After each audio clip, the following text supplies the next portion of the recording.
Graça e paz, povo de Deus. Eu me chamo Desi Azevedo, esse é o canal que nós compartilhamos a palavra do Senhor. E hoje eu quero compartilhar com você quais foram os 3 passos da ruína de Judas. Judas, discípulo e apóstolo do Senhor. Então, se você não é inscrito no canal, fica comigo, se inscreve, comenta e vamos pro vídeo.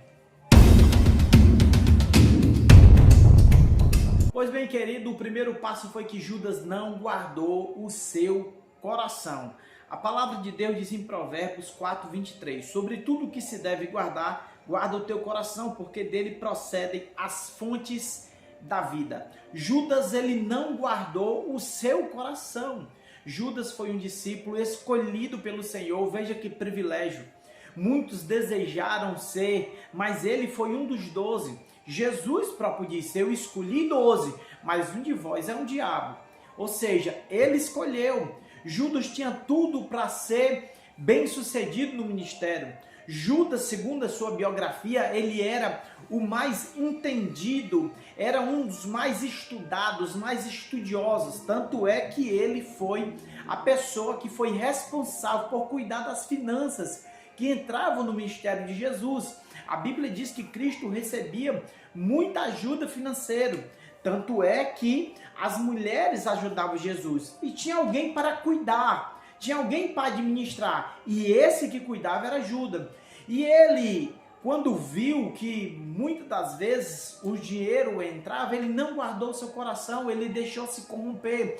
Nós vemos um fato relatado na palavra, quando aquela mulher, Jesus lá no Evangelho de João, no capítulo de número 12, o versículo 5, aquela mulher pega aquele perfume, aquele puro nardo de grande valor e quebra aos pés de Jesus em preparação para o seu corpo. E Judas olha e diz, para que esse desperdício? Poderia ter vendido isso e distribuído aos pobres. Mas a própria palavra de Deus diz que ele não estava preocupado com os pobres, pois a Bíblia o chama de ladrão. Então, querido, ele não guarda o seu coração. A Bíblia não diz o ponto exato de que Judas mudou o seu coração. A Bíblia não diz. Porém, nós entendemos pela sua biografia que ele era zelote. Ele via em Jesus um Jesus revolucionário. Ele sabia que viria aquele que iria tomar o domínio de Roma e devolver para o povo judeu. E ele colocou a esperança em Cristo. Mas de um dado momento ele quebra essa expectativa. A Bíblia não está escrito isso, mas se percebe pelas ações, pelas atitudes que ele foi tomando. E uma das foi essa. O primeiro passo da ruína, ele não guarda o coração. Quando ele começa a administrar o dinheiro, ele rouba daquilo que entra, pois a Bíblia o chama de ladrão. Ele não soube guardar o seu coração e ali foi justamente um perigo para a sua vida. Por isso, querido, é que no decorrer da nossa caminhada, muitas coisas nos acontecem e Deus manda nós guardar o nosso coração. E se a gente não vigiar, se a gente não cuidar, a gente esfria, a gente troca. O dinheiro não é o problema é o amor ao dinheiro. Em 1 Timóteo 6,10 diz, porque o amor ao dinheiro é a raiz de todos os males. E nessa cobiça alguns se desviaram da fé. Então veja que o dinheiro não é o problema, mas o amor ao dinheiro. Então Judas lhes deposita o seu coração, ele não guarda, e ali ele desvia. Assim são muitos líderes espirituais hoje.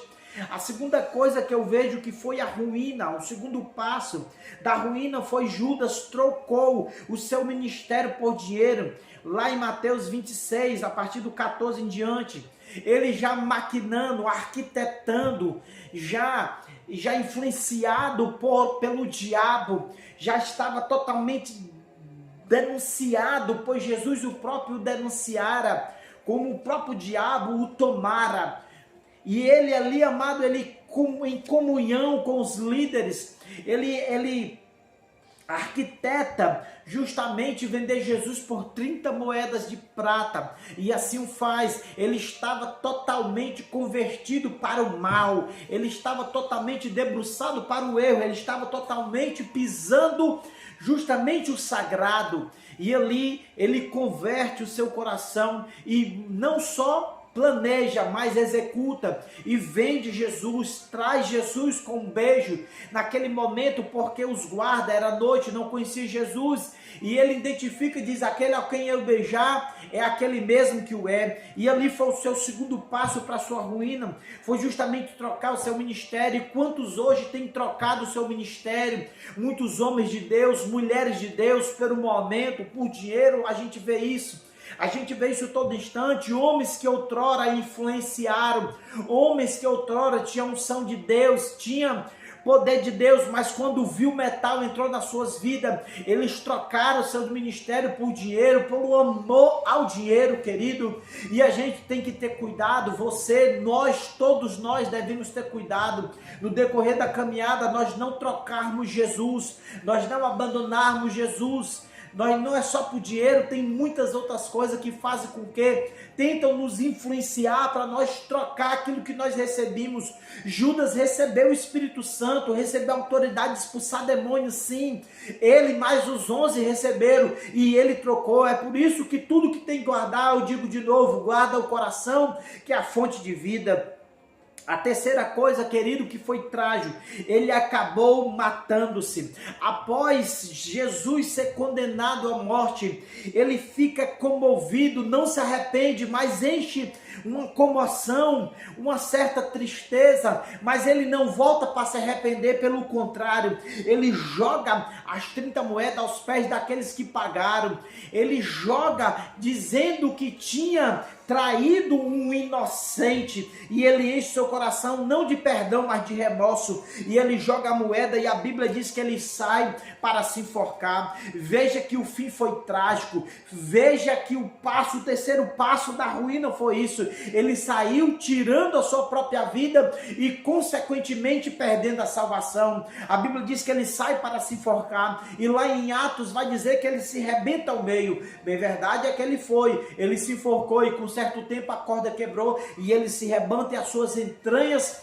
é derramada. Perceba, querido, que nesses 3 passos foi de grande derrota, foi de grande frustração e consequentemente a salvação que ele perdeu.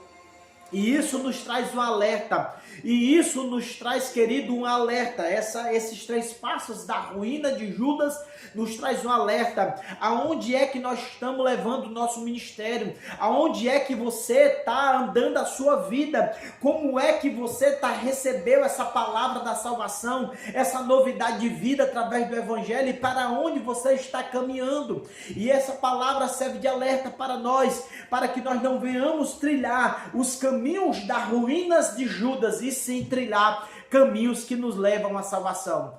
Esse é o canal que nós pregamos a palavra de Deus. Eu me chamo Desi Azevedo. Fica com essa reflexão, querido. Medita nela, analisa, vê onde você está e vê onde você vai chegar. Que Deus te abençoe, fique com Deus, fique na paz.